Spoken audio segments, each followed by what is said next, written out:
U Vinkovcima je u okviru projekta Rosewood 4.0 Evropska mreža regije za održivo korištenje šumske sirovine spremna za digitalizaciju održana radionica primjera dobre prakse iz sektora šumarstva i drvne industrije s naglaskom na digitalna rješenja. Radionica je zbog epidemiološke situacije održana dijelom u virtualnom obliku, a dijelom uživo, a cilj je bio razmjena iskustava i primjera dobre prakse.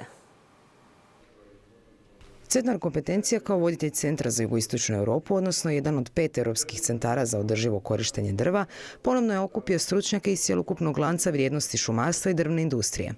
Virtualno je bilo prisutno više od 20 stručnjaka iz cijele Europe, a fizički 12 stručnjaka iz Hrvatske. Danas konkretno razmatramo primjere dobre prakse iz cijele Europske unije koji bi se mogli implementirati ovdje kod nas za jačanje našeg lanca vrijednosti s naglaskom na digitalizaciju. Znači IKT usluge koje bi mogle omogućiti na našem području održivije i pametnije korištenje naše vrijedne šumske sirovine. Točnije, 300 primjera dobre prakse. A itekako važan dio radionice bio je upravo razvoj inovativnih digitalnih rješenja. Jedan od primjera kako možemo pomoći, jer mi recimo znamo da oni puno drva bacaju koje je dobro i tu recimo možemo u iskoristivosti sa radnim senzorima, optičkim prepoznavanjem drveta, kvalitete drveta, iskoristivosti drveta i tako. Na razne načine možemo pomoći, evo samo je bitno da se udružimo i da krenemo raditi. Razgovaralo se i o strukovnom obrazovanju u ovom sektoru, koje je, kako se moglo čuti, posljednjih godina na izuzetno niskoj razini. Trebale bi neke male promjene i agencija zapravo u sklopu svoga projekta modernizacija sustava strukovnog obrazovanja trenutno izrađuje 14 standarda zanimanja u sektoru šumarstvo i drvna tehnologija, novih standarda koji bi trebali biti upisani u registar, na temelju kojih bi se na kraju izradili i standardi kvalifikacija.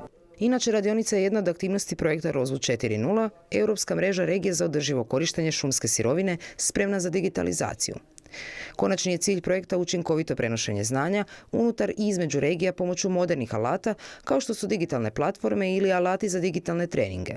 S obzirom na veliku vrijednost naše šumske sirovine koja je na području Vukovarsko-srijemske županije, našeg spačvanskog bazena i našeg slavonskog hrasta, moramo našim poduzetnicima stvoriti uvjete i dati im nova znanja i nove tehnologije kako bismo mogli još veću dodanu vrijednost ostvariti, ali sa okolišno prihvatljivim znanjima i okolišno prihvatljivim tehnologijama.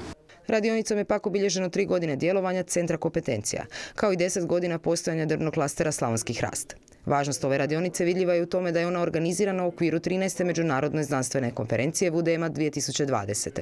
koja se ove godine trebala u potpunosti održati u Vinkovcima, no zbog epidemiološke situacije prebačena je online. Tema – održivost drvne industrije u današnjoj globalizaciji. I ta naša međunarodna znanstvena konferencija i ova Rosewood radionica su prepoznati od strane Europske komisije kao službeni događaj u okviru obilježavanja EU zelenog tjedna Europske komisije za 2020. godinu, gdje je dakle Centar kompetencija partner Europske komisije u obilježavanju EU zelenog tjedna 2020. godine pod nazivom Novi početak za ljude i prirodu. Time na europskoj razini prepoznata važnost rada Centra kompetencija. Radionica će biti još, jer su, kako je rečeno, znanja i iskustva koje se steknu na istima ključna za pripremu i provedbu budućih projekata u sektoru šumarstva i drvne industrije.